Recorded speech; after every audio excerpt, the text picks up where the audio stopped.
Cowboys out in front. Starr begins the count. Takes the snap. He's got the quarterback sneaking. He's the Green Bay Packers are going to be world champions.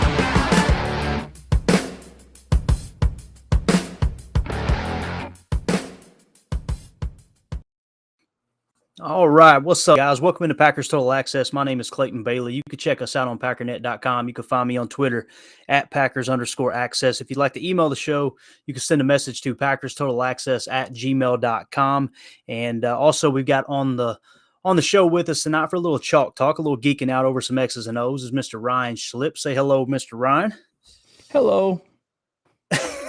Hello. So, obviously, we want to do a quick plug for our giveaway. If you guys go to my Twitter page, we're going to be giving away a Quay Walker autographed jersey. It's the white away jersey, Beckett style, certificate of authenticity, all that good stuff. To enter yourself into that contest, you just go to my Twitter page. You'll see a tweet that's pinned at the top of the page. You just retweet that tweet. Make sure you're following the account. That'll enter you into the contest one time to win that. We're going to do a drawing for that jersey.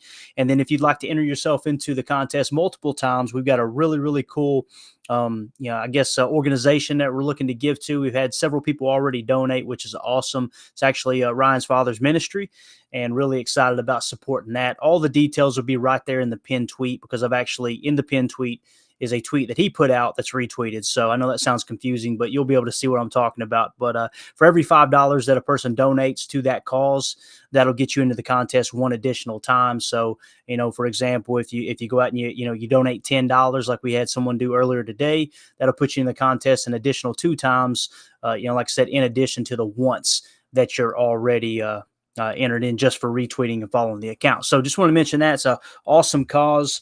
And we're excited about giving away another jersey. But all right, so tonight, you guys will probably be hearing this on podcast on Thursday afternoon, probably around noon Central Time.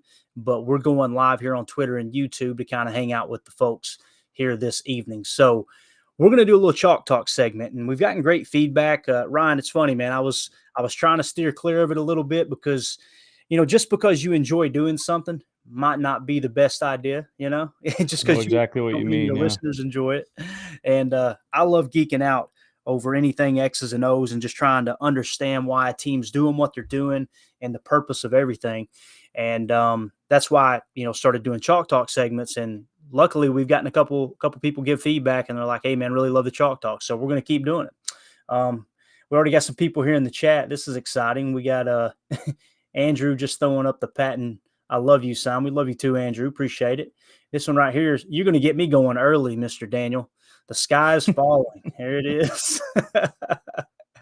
And we've got, let's see here, Speed Stick Gang in the house. What's up, guys? What's going on, buddy? And here we got Professor Cakes, RELAX. That's funny. That's funny because I actually made a call in to Packernet After Dark, and you guys may have heard me say the same thing there. I don't know, I'm just a little hint there. But he also says, serious question, though. Should the Packers call up the Panthers for either a Brian Burns or a DJ Moore trade? Before we get into the Chalk Talk segment here, Ryan, why don't we answer that, man? I know what my answer to the question is, and it's probably a boring answer. But for me, it's a no because – the way that the salary cap is set up and the structure of this team, man, there's not a whole lot of room to bring people on board at the moment.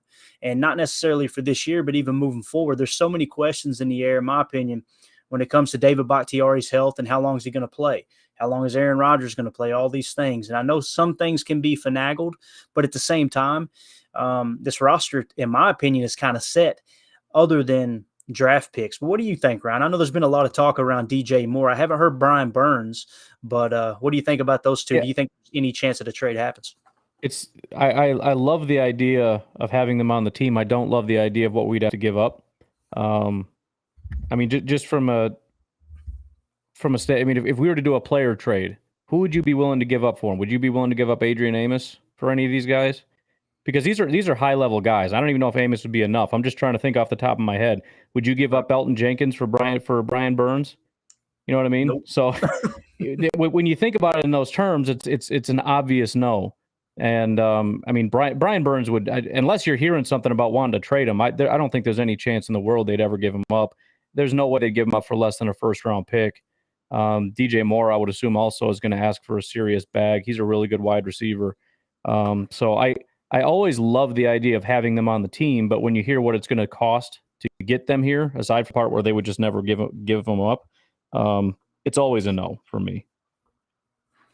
Yeah, I kind of agree. Like I said, and for me, it's funny. It always comes down to the numbers for me, to the money. And, we're already being very aggressive with the cap and how we're building this team. We're kind of going all in with Aaron being here. And when you start bringing those players on, I mean, you're going to be talking about contract extensions coming into play.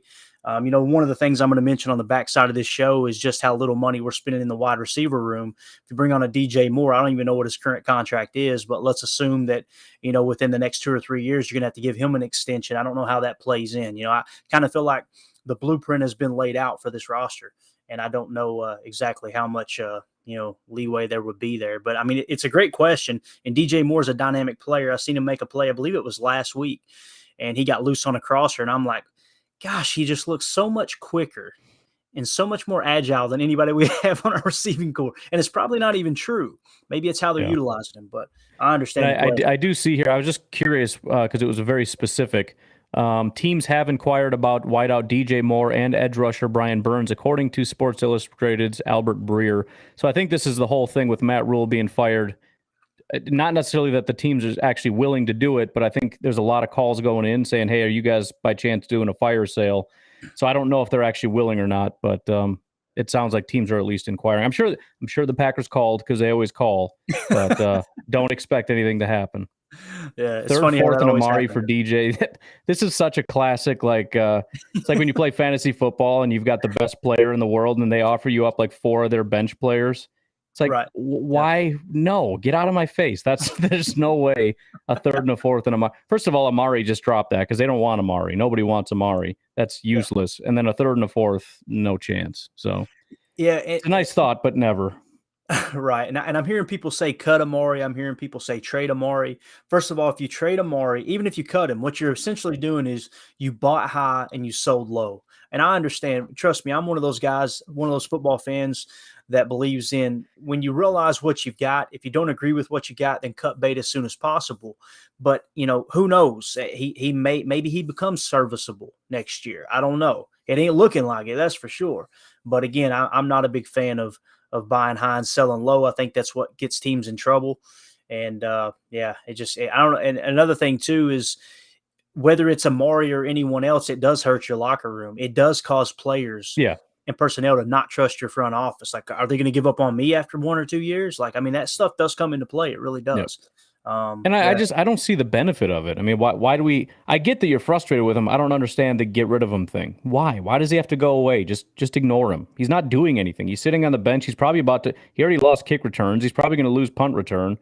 So, I mean, he's taking up a roster spot for another guy that you don't want to play. So we don't have to panic and throw him off the team. It's just let him sit there. If there's a 2% chance he becomes a good wide receiver, let's just see if we hit that 2% because we don't benefit from sending him away. Nobody wants him. We're not going to trade anything. Just calm down. He's just sitting there not hurting anybody. Just leave it. Hey, he's not bothering you. Don't bother him. Yeah, exactly. Good stuff. Well, right here, we got Daniel in the house. He says it's consistency. That's the biggest issue. They're the ones beating themselves. And I'm telling you right now, that's it. That's the story. I mean, that first half, Ryan, it looked great. Yeah, I mean, I was watching in the car on the ride home, and I was like, this is what we wanted for our London crowd. This is what we wanted for the European fans. They deserve this. Boat race them, and turn it in. Just get to the after party as quick as possible. And then the second half happened. It was like, I mean, every single drive, I was like, why are we not running the football? And I'm not one of those fans that's like, run that other play, right? Right. But that's the thing. I'm not usually that guy. I'm becoming that guy. There's certain things like soft defense. Like, guys, you guys are like, you're getting a little carried away with stuff. You don't know what you're talking about, but then you watch it. And the podcast tomorrow, you're going to hear me talk about it a lot. Every time you see our guys pressed up on the line of scrimmage, I'm like, I bet this is a good play. And it is. And every time you see him back way off, like 10 yards off, I bet this sucks. And it does. Just stop doing that. I'm sorry. I know there's a reason for it. I'm sure Sam Holman could really educate us on it, but it just looks stupid and it's not working. Yeah. And Daniel here says, do you think the coaches need to, quote, dumb down the plays? They could possibly be getting too technical on these plays. I just want to see the players to play confident and fast. In my opinion, it's late rotation is the number one problem. You know, Matt LaFleur said it in his presser. I think he said it perfectly, was there's some plays that the crossers are covered perfectly. And then there's other plays, and he kind of let it slip. You could tell he wanted to cut himself off, and he's just like, we're not getting in position. We're not getting set quick enough. And, you know, one of the things about the Vic Fangio defense is you want to show that too high look. You always want to show a cover 4 look, 2 high safeties, two safeties on the shelf. And then you do a late rotation when the ball is snapped. They rotate into a single high look typically. Now, that could turn into a number of different things. It could be a cover 6. It could be a cover 3. It could be a cover 4 quarters. It could be a cover 4 palm. There's all kinds of things it could turn into. But the point is, you're showing too high and you end up in a single high. Well, when the ball is snapped, those guys are rotating, trying to get in position. Not all the time, but a large portion of the time.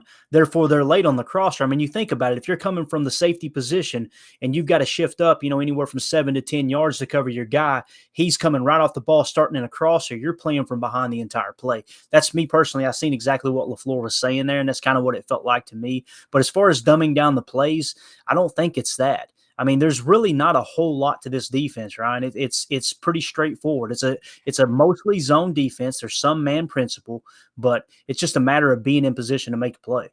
I would say it's almost the exact opposite. I just thought about this today. You know, we brought in a defense from the Rams, and the Rams, aside from having probably the best defensive player in football, don't have a lot of great players. And it feels like we brought in a defense that's able to succeed. You don't need studs everywhere. It's able to succeed with we have studs though. Right. I almost wish we were running what the Giants are running. You know, it's a very aggressive, very fast, very because we have the guys to pull it off. A lot of defenses don't. We do. We have the ability to run defenses that others don't. And I feel like we're playing very, I hate to use soft because it's overused, but very soft, very like, you know, stand back, wait and see what happens. Don't get beat. We're not aggressive. We're not fast. We're not creative. We're kind of, like you said, we're very basic. You rush forward. There's no stunts. There's no twists. There's no nothing. You just stand in your zone. You read, react. I mean, there's maybe a couple guys that aren't quite getting it. Quay is a big one. He's really struggling to understand his assignments, it seems like to me. But yeah. I would almost go the opposite. I think we're not utilizing them to the full abilities that they have. You know, a couple guys, Stokes had some mental errors. Quay did. Savage, I think, does once in a while, but I would almost go the opposite. I think we're underutilizing the talents that we have. Yeah, I could see that for sure. And it is, you're right. It's one of those that whether you've got superstar players or average players, the scheme itself and playing that bend but don't break and that too high look, it's keep everything in front of you. I mean, you could get mediocre to good players to probably get you the same or similar results than, you know, the superstar roster you got. Well, you want those guys to never play loose. Yeah, one of my least favorite things is conceding 7 yards on, you know, 2nd and 10. Drives me crazy. I don't understand that. Yeah. I mean, it's our defense thrives on like 3rd and 10. You've got them in 2nd and 10. I saw that like 5 times. 2nd and 10, we concede 7 to put them in 3rd and 3. Well, especially a team that runs play action as well as they do. Now they're going to run play action. We're going to bite on it. So now there's no pass rush. They're going to beat us all. I mean, it's why are you doing that? And then you see, again, this is what I'm talking about underutilizing guys. What is the benefit of having Jair Alexander, as good as he is, standing 3 yards behind the sticks, just waiting for somebody to catch it so we can run up and tackle him? Right. What a waste of resources that is. He's way too talented to just be You got him and Savage and Amos just standing there waiting for someone to catch it, run up and tackle him and put him in a 3rd and 3. That's stupid to me. That's so stupid. And even if on the specific play call, even if Jair's responsibility is deep, let him play snug. You know he's got the athleticism to get deep. You know he can still get to his spot. Now, we're just a couple of dudes talking football as if we know more than the coaching staff. But when you see that stuff happen, like you said, on a 3rd and 10 or a 2nd and 10, whatever it is, and you see them playing that far off the ball, and it's like, okay, they're going to run a slant or a short post underneath this, and their momentum is going to carry on beyond the first down. Like, how do we think this is a good idea? Not all the time, but it seems like the majority of the time that's happening. So, and on a 3rd and 10, as long as we're stopping them 3 yards short of the sticks, that's the only time I get it. You concede 7 on a 3rd and 10 because it gets them off the field. I get it. 2nd and 10, 1st and 10, never, Right. never. Right. And yeah, on a 3rd and 10, don't concede 9 because he's probably going to pick up that other yard. So Right. I don't know. I don't get it. I'd love to have someone smarter than me sit down and explain why that's a good idea because I don't get it. I think Joe Barry would too, to be honest with you. Yeah. All right. Mike says, I noticed that the Packers only had 15 guys play a snap on defense, lowest in the league in week 5, the lowest for them for the year. The fourth quarter collapse could be because everyone was gassed. I don't know if that's 100% accurate, Mike. I'm trusting that it is. I'm sure you know what you're talking about. If that is the case, I mean, that is a number that kind of appears a little bit staggering. Now, I will say this, the fact that Aaron kept coming out and using the pass of the RPO every single play in the second half sure didn't help the defense. Now, again, they gave up points to the best of my knowledge on 5 straight drives. The defense gave up points. There's no excuse for that, right? But it does not help when your quarterback comes out and literally pass, punt. Those guys were sitting on the sideline like, for God's sakes, 12, give us a breather for just a second. All right, moving on to the next comment here. This is Professor Cakes again. I think there could be a benefit, though, for the Packers to inquire about Will Fuller. He's on the street. See if he will take a veteran minimum prove-it deal. Then you got to get him up to speed. You got to get him up to speed with the offense. There's a number of different factors there. I understand, everyone's answer seems to be, we all want it to be this easy fix of we just need yards, we need points, we need explosive plays. I get that. And Will Fuller, he does have the athleticism if indeed he's completely healthy, but he's got an injury problem. And another thing that Bill Parcells always preached was when you bring in veterans like that, they are progress stoppers. You now have Dobbs kind of embedded into this role. And we're going to talk about a play by him here in just a little bit. If you bring someone like that in and it starts taking snaps away from Dobbs, now you're stunting his growth. We would much rather see Dobbs by midseason be just as good as Fuller, right? And to me, he's showing, just as much talent. I mean, Dobbs really hasn't done anything bad, in my opinion. I just don't want to see them take away snaps from young players when we've come this far, especially when the veteran might not even be up to their par because now they have to learn a new terminology, a new system, all those things. But I understand your point too, though. So. No, and that's the thing. I mean, if you got 3 wide receivers, who are you going to put on the bench? Who do you want to take off the field? You want to take Lazard off the field? I don't think that's a good idea. He's the most reliable guy we have. Same with Randall, and to your point with Dobbs, you definitely don't want to stunt his growth. But I want to go back and watch because I watched all the plays through once. I want to go back and watch all the offensive plays and see how many of them we actually had guys open. Because every time a play doesn't work, we just assume, and the announcers are happy to tell us, and everybody's happy to just jump to conclusions. It's because our receivers can't get open. That's usually not the case. And right. Just the one thing that I know for sure, both times we kicked field goals, Rodgers didn't throw to a guy who would have scored a touchdown. He had, on one of the plays, he had 2 guys running wide open down the field. He didn't throw it. Now, you can blame it on the offensive line if you want, not giving him enough time, whatever. Doesn't matter. The point is, there was an easy walk-in touchdown on that play. And then on the other one where we kicked a field goal, there were guys. And that's just big plays that would have been touchdowns. That's not every single time somebody was open. So it's not that guys necessarily aren't getting open. Sometimes that's the case. Sometimes it's the offensive line isn't blocking well enough to get the ball out. Sometimes Rodgers doesn't see him. Sometimes Rodgers throws a bad ball. I don't think the issue is our guys can't get open. I'm not really seeing that when I'm watching it. Yeah, same here. I'm not looking at this is frustrating. The receivers aren't doing their jobs. Right. That's not it at all. And it doesn't help that the offensive line has struggled early in the year, which, it definitely doesn't help. Right. Matthew says, as hard as that game was to watch, it's nothing compared to the Broncos-Colts game. Broncos country, let's die. Hey, and I'll tell you what, man, you look around the league, there was some bad football. It wasn't just the Packers, right? And it's crazy when you look at the PFF grades. I don't know if you paid attention to them, Ryan, but Geno Smith out in Seattle, is he not leading in quarterback grade right now overall? I know he was previously. I can pull it up in 1 second here. Yeah, Geno Smith, number one passing grade, number 1 overall grade, ahead of Josh Allen. It's wild. If the order is Geno, Josh Allen, Pat Mahomes, Jalen Hurts. So just as we all expected. Exactly. Atheist for the Cause says the Giants only ran 59 snaps the entire game. That's mind-boggling. It really is. And then Daniel says, do you think the locker room is in trouble? There were some comments made by players that wasn't necessarily team friendly. For me, I kind of like how they clapped back at Matt Schneidman. And basically, Pat McAfee said he was in there stirring it up. And then, of course, Matt came back and was kind of like, oh, I wasn't stirring up anything. I was doing my job. I mean, he literally asked a question to provoke an answer and then took that answer and went straight to Aaron Rodgers and said, hey, so-and-so said this. I mean, this feels like high school. It really does. Yeah. So if you're going to do that, if you're going to report like that, and I love Matt Schneidman, he's one of my favorite followers. If you're going to do that, own it. But don't pretend like now all of a sudden, well, I wasn't trying to stir anything up. Okay. But I don't think the locker room's in shambles at all. I really don't. Now, here's the beef that I've got with Jair Alexander. I know he's a superstar. But you come into this year, you got the bag, just like Aaron Rodgers, right? You got the bag. You're getting paid top dollar. I think the highest paid corner in the league. And then you come in and you're upset because your teammates didn't vote you team captain. All right, well, that sucks. Okay, you've been showing a lot of injuries here lately. It seems like every other game there's something that's tweaked there. And then you come out after this game and say, well, if we lose next week, I'm going to be worried. Like, at some point, you got to go, all right, maybe I need to shut up for a second, because that stuff does not help the locker room. He also made the man coverage comments that, exactly. That was the other one. Yeah.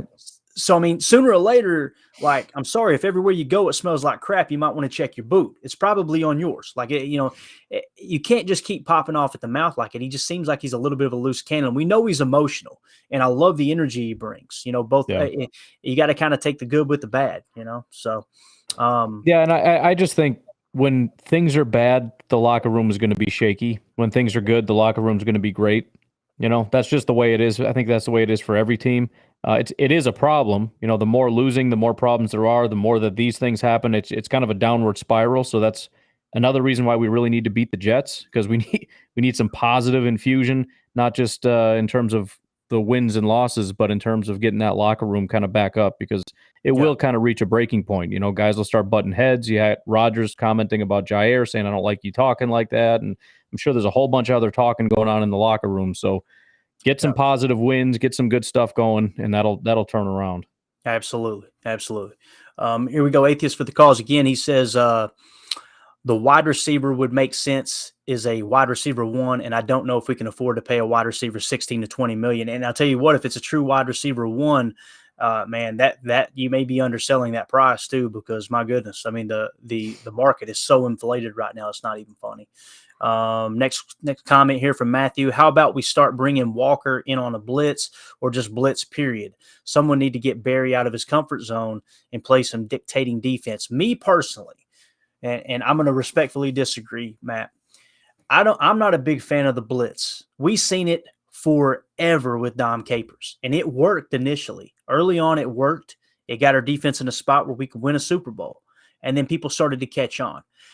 What I've seen, especially with like Tom Brady, with Aaron Rodgers, some of the better quarterbacks, and it all comes down to matchups. Obviously, week in, week out, your scheme should change, and I don't think we're seeing that, which is really what bothers me the most about this defense at the moment. It's like no matter who we play, we're going to do the same thing, playing soft coverage, like we talked about, all those things. But Aaron Rodgers struggles when they bring a 4-man rush. When they bring a 4-man rush, that's when Aaron Rodgers is like, oh, crap, there's so many people in coverage. He doesn't like to throw picks. He doesn't like to force throws and all those things. That's how you beat, in my opinion, one of those conservative quarterbacks, one of the great quarterbacks. That's how you beat them. Get pressure on them with 4 men and play a lot of coverage. That's how you do it.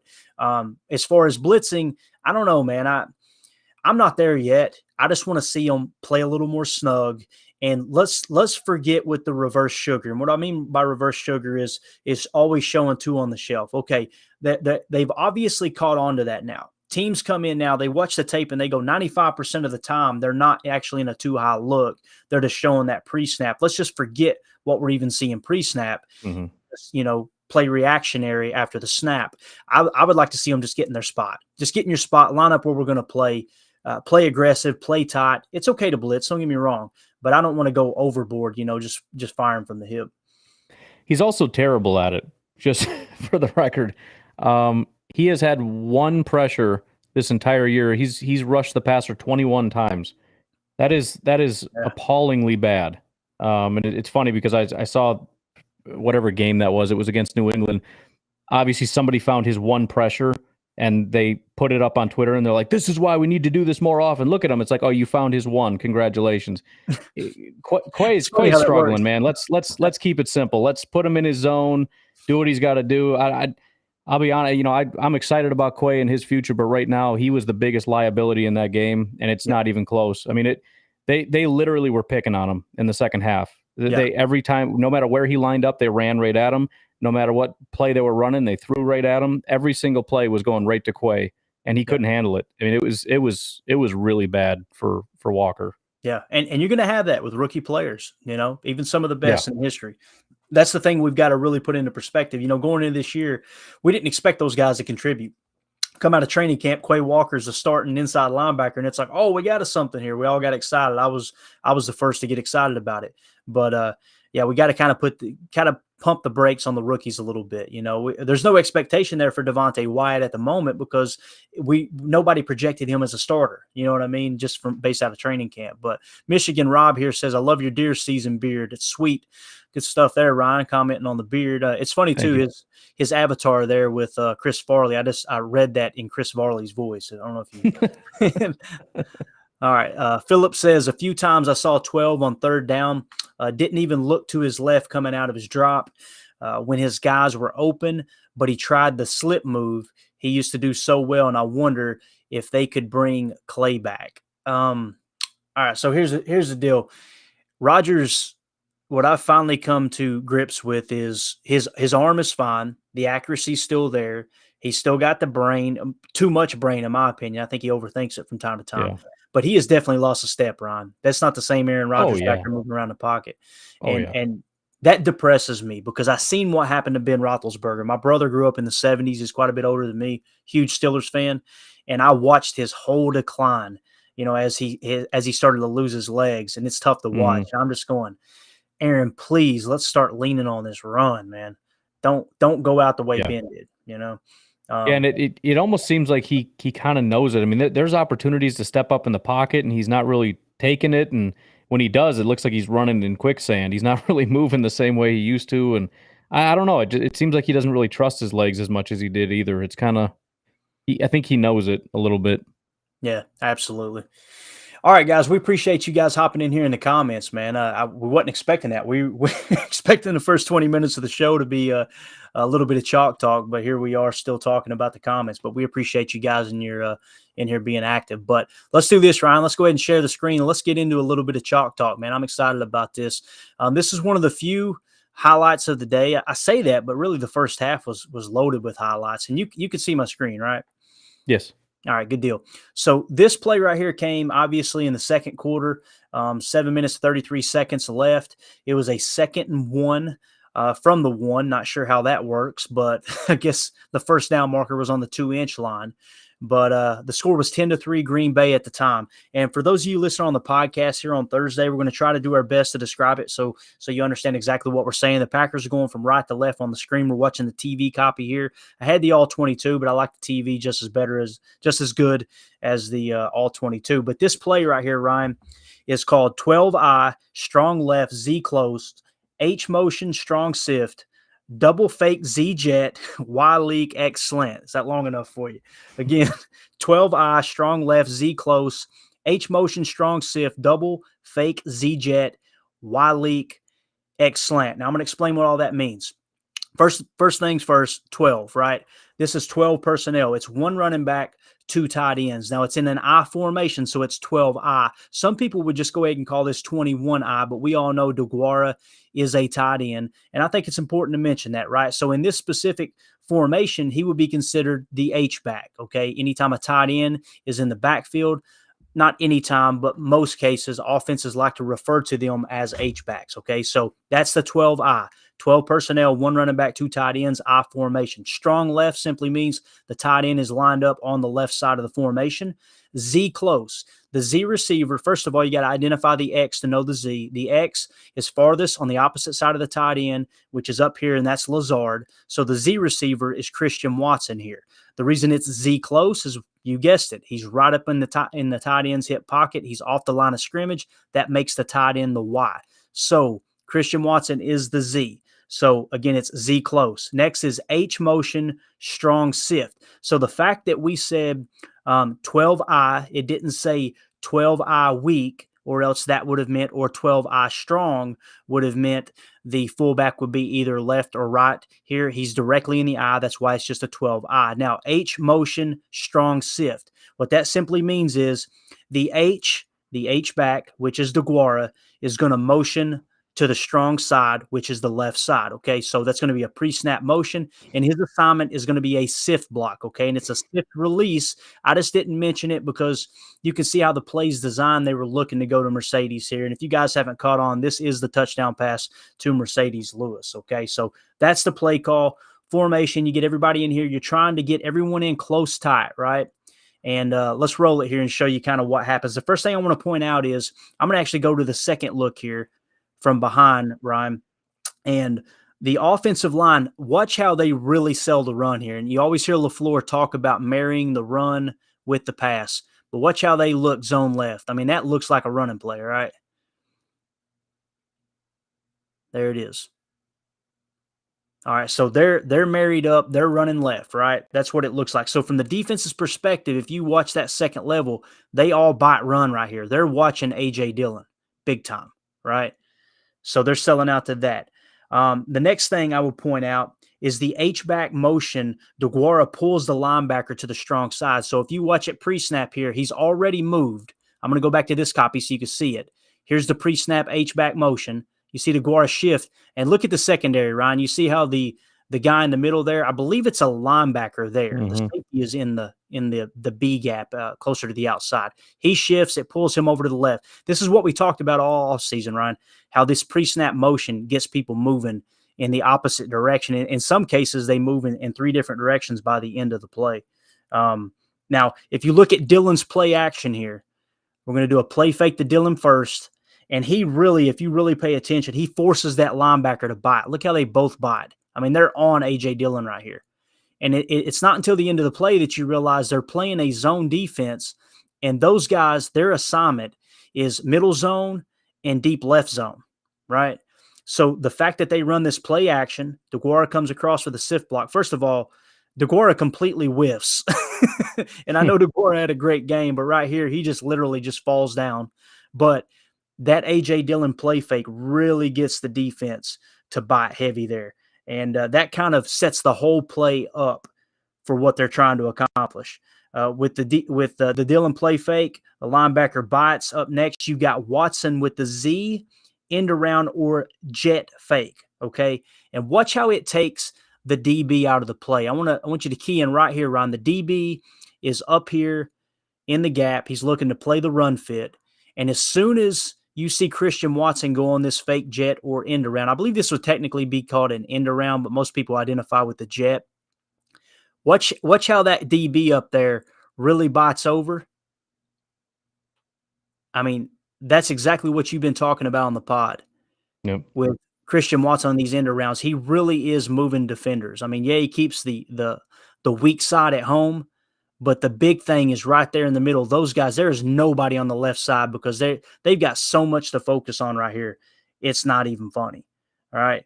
And then, of course, that's going to leave him naked. And then 5, the 5th point here, Lewis really sells the run, Ryan. Watch Mercedes Lewis on this strong side here. For those of you watching, strong side right here, watch Mercedes Lewis. I mean, he really sells the run. And he's going to do a little delay leak. That's the leak aspect of the play. I mean, he sells it right here. He wasted the last possible second. Bam. And, you were talking about DeGuara, Ryan, this whole week and how he had a big week, graded out well, all that stuff. The thing I noticed about DeGuara was they ran a lot of release routes. And every time they ran release routes, basically a block with a delayed release, they were open all day long, were they not? Yep. All right, so Lewis sells the run by engaging the release, and then if the safety on the strong side stayed home, then it becomes a 2-read basically. And what I want to point out here is watch on this strong side over here. Who's supposed to be covering this zone? They all bite. Let's assume that they stayed home, right? And there's defenders there. Okay, let's assume that. If that's the case, then what becomes the option for Rodgers? are these two hits right here. Because, Lazard is covered. There's nothing there. But essentially what you've got is DeGuara after he picks himself up off the turf. You've got him underneath and you've got Dillon underneath. Those are the other two options. But again, I didn't even mention that in the play call. That would just be, kind of expected. And of course, you got the X slant on the other side. But the beautiful thing about this play is everything that's got us frustrated, Ryan, about Aaron Rodgers always going with the pass of the RPO. When you run an RPO play, you don't have this creativity, and it's so frustrating. Do you agree with that? Yeah. No, I loved, and I highlighted this play today on my podcast when I went through. I loved everything about this play for a lot of reasons. First of all, one of the things I was harping on is where is that creativity? Where is that one play that when you really need a big play, you pull it out of your back pocket? This is the one. Essentially, this was a double fake. They ran to the left, right? And the Giants did a really good job. The linebackers did a good job all day of reading and reacting and all that. So they ran to the left, but as they're doing that, DeGuara sneaks around over to the right side, and then you see Watson sprinting to the right, and a couple of guys catch that, and they panic. And so you got two groups of people. Some of them have sold out on the run, and they're lost in the scrum. It's game over. But you've got a linebacker, a safety, and the edge break free and are like, we got him, right? We got him. We caught Watson. It's all good. They all forgot about Mercedes Lewis. It was a double fake. We're trying to pretend that we want you to look left so we can go right. Yep. And really, we wanted you to look left and then look right because we're going left. I mean, this play was designed to go to Mercedes all day long. It was a double fake. We wanted them to make a good play and make a good read and try to sniff it out.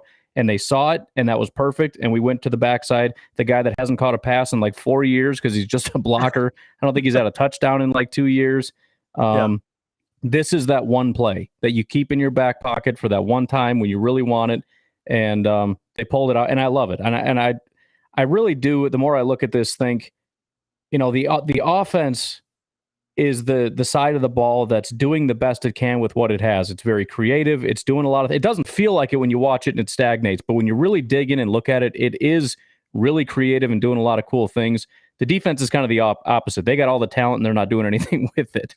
But this is the poster child of everything that's awesome about this offense. Absolutely. It truly is the yin and yang. I mean, you said, they're okay. We've our backs are against the wall. We have limited talent on this side of the ball outside of our backfield. Let's get creative. And on the other side, it's like, let's just line up and play. And it's a wasted opportunity. And you hit the nail on the head again in the play call. It's double fake Z jet. And it is a double fake. It's literally a play fake to AJ Dillon. It's a play fake to Christian Watson.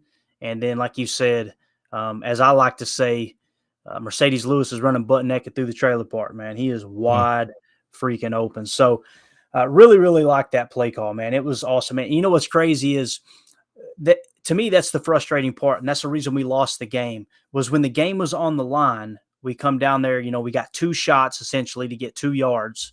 And where was this kind of play call? Right.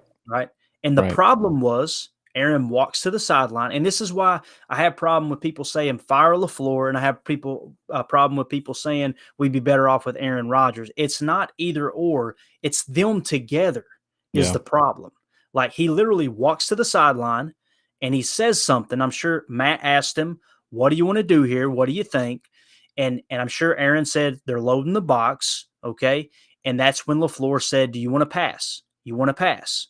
Because, I mean, obviously, if they're loading the box, then you want to pass.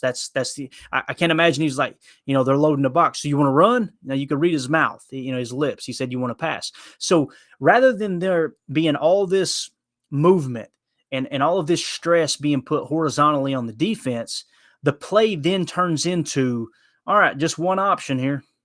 Yeah. No, right. Exactly. And this, you could even say this play was one option, but the creativity is what got him free. There's nothing. Absolutely. What did Lazard do on that final play? Nothing. We're just trying to throw a back shoulder. I mean, there's nothing creative about that. It's we got one guy, and I hope he beats him. So where is that play? The other thing that kind of bothers me is, at first I didn't realize it was the previous 2 plays were runs.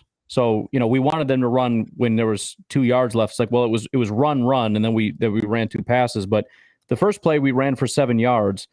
The second play, he probably would have gotten a touchdown if he just didn't get tripped up a little bit. So, I still think the run was working, so we should have at least tried it, and it's frustrating that we didn't. But the problem with the whole loading the box thing is another thing I noticed when I watched the game is that all we're doing is counting how many people are kind of, in the box or up at the line. But there were times when you had 6 guys across the defensive line and 1 guy in the middle, or whatever it was. Somehow there's 8, but there's not that when you actually look at where you're running and how many people are in that actual zone that you're running, there's no point in calling it a loaded box. Just the guys on the outside are irrelevant to this play. So technically there might be 8 guys up at the line, but where we're running, when we need to create a gap, there's 2 defensive tackles in front of you and 1 linebacker. We block that all the time. There might as well be 6 guys in the box in this play. Yep. So I think that's kind of a misnomer sometimes when we say 8 men in the box.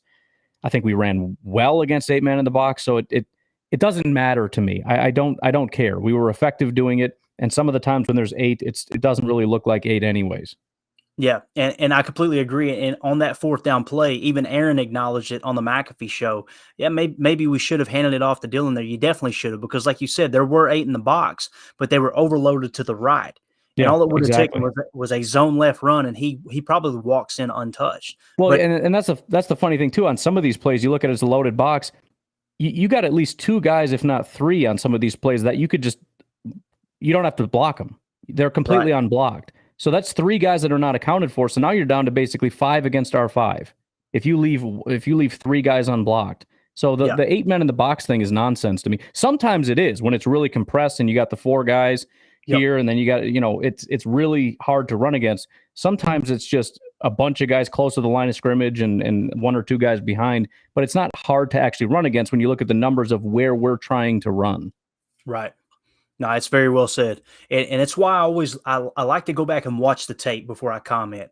And it was such an emotional loss. It was hard to do that during the post-game show. It was like, and my biggest issue wasn't those last 2 play calls. The game, in my opinion, was lost at the 10-minute mark in the 4th quarter when we come out and our defense is gassed and Aaron Rodgers goes deep pass sideline, middle to deep pass, deep pass basically middle to Cobby, and then deep pass, I believe, to the right.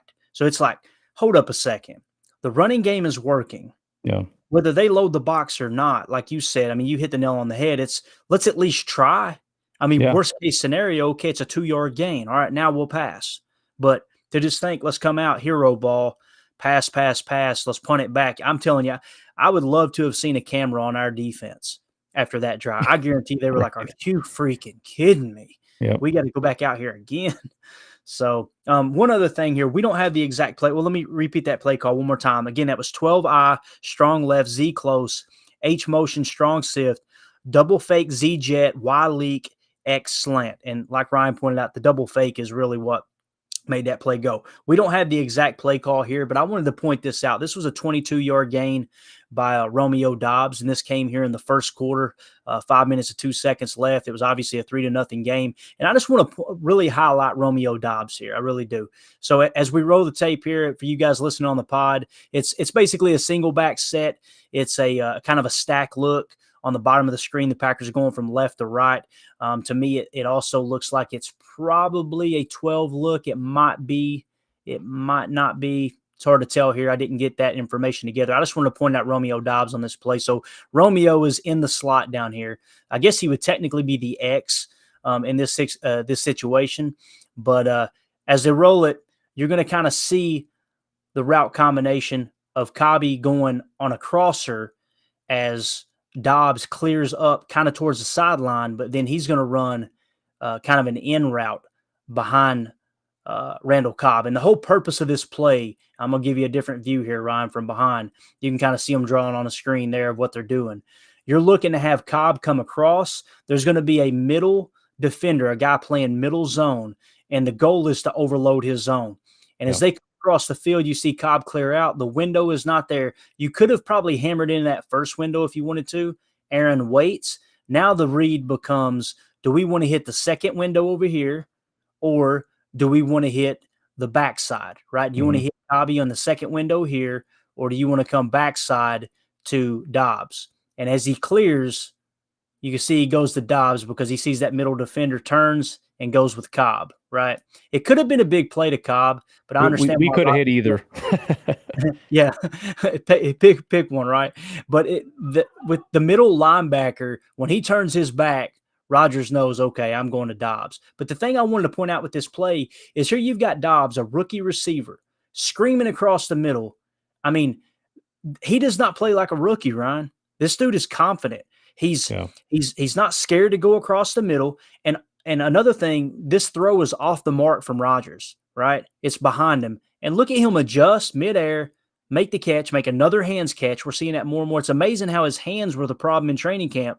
And to me, his hands look like the strong point now if we could just get him to hold on the ball from fumbling. But what do you think about Dobbs here, man? Well, right before we did this, I went on a little tirade on Packernet After Dark about guys not putting in work, when they don't have to. But one of the guys that does is Romeo Dobbs. I wonder if sitting in front of a jugs machine and actually putting in extra work has helped him a little bit as far as doing that. Imagine that you work on something and you get better at it. But no, I like everything he's doing, and he's growing a little bit every week. And I mean, there's really nothing he's not doing. I'm sure there's just. It's one of those things where you just put a couple things on his plate. I mean, as much as we say that about Christian Watson, we have that with Dobbs too. They haven't unraveled everything to him yet, but everything he's doing is great. He's running great routes. He's got good speed, and the hands, like you said, it's fantastic. I can't tell if one of those things where he should have slowed down and sat in that area a little bit where Rodgers wanted him to be, but it doesn't matter. Rodgers throws it to where he wants to throw it, and Dobbs is able to. I mean, really, it's unfortunate for anybody that can't watch this because. For him to jump in the air and contort his body backwards and catch it, not just behind him, but really reach out. It feels like every one of his catches, he's fully extending his arms out. Yeah. It's an incredible catch to me. And it's almost doesn't seem that big of a deal because he makes it look like it's no big deal. He catches it, back shoulder, spinning his body, catches it, and just immediately is like, all right, I got to get up the field and start making some plays here. But, I mean, when you look at what he had to do to catch that, easily could have sailed behind him, and we would have just looked at it and go, what a crap throw from Rodgers. But he got – and that's and that's the other thing. You look at – it's funny because Chicago Bears Twitter is all over this right now. Justin Fields threw a couple of iffy balls here and there, and the receivers didn't catch it. And obviously my perspective is we'll throw a better ball. But, one of the things they're saying is sometimes you got to bail your guy out. Sometimes the ball isn't exactly where it needs to be. And, star receivers, top receivers, they bail their guy out. And I think we got a couple guys that do that. And the fact that Dobbs is one of them, and this is why the ball is going to keep going back to him. If I know that I can trust you, if I don't have to throw it perfect, if I throw it behind you, you're going to make a contorted catch like that. You're going to bail me out. That's what I need from you. So yeah, I'm really impressed with what he's doing. The other thing I like is we're giving it right back to them like they're doing to us because they're playing that soft zone BS that we did all day long. Yep. And now they're doing it to us. And we're just, like I said, we had two guys open on that. You just go find that zone and hit it. Right. And if Aaron makes an accurate throw here and we hit Dobbs in stride, I mean, especially from this view, I mean, you still got that backer with his back turned. If he hits him in stride right there, he's probably making that safety. He's off to the races. Yeah, he might be up the sideline. So, good stuff, dude. Good stuff. Again, we just wanted to point that out because there's little things that Dobbs is doing that's really, really exciting, man. I don't know. I'm 100% on the hype train now. I mean, it's going to take him completely failing at this point to get me off the hype train because he showed enough as a rookie that he belongs. And the fact that he had that weakness with his hands and, like you said, getting on the jugs machine, and then you hear him in the locker room and interviews and just the way he carries himself, man. He seems like he loves the game, but he's not one of these guys who's going to talk a lot. I'm trying to think of a receiver he reminds me of because, receivers are so flamboyant, right? Yeah. I don't want to say Tay because that's too easy, and he's not assaulting a cameraman. I'm just joking. I'm not saying he should be in jail, all right? But it's just, I don't know, man. He's something else that he really is. It is hard. Yeah, I see Atheist for the Cause just said, is he the new Jordy? And that was kind of my first thought is, it's like – you try to think of a comp for him, and it's really hard. He's kind of unique in the way that he does stuff. There's probably somebody from in the past that I'm just not really thinking of, but like he doesn't fit the Devontae mold. He doesn't fit the Jordy mold. He doesn't fit obviously Lazard or any of the guys that we have right now. I can't really think of who he fits as, but whatever it is, I like it. Yeah, absolutely. I completely agree, man. All right, we're at the man. I can't believe how fast this went by. Right. We're at the 49-minute mark. It's amazing. I want to touch on one more thing though, and this is kind of a sensitive subject. We're going to talk politics. No, I'm just joking. Aaron Rodgers. We've got to stop with. It's time to move on from Aaron Rodgers. And I know everybody doesn't feel that way. All right, I'm trying not to giggle because it's just cracking me up.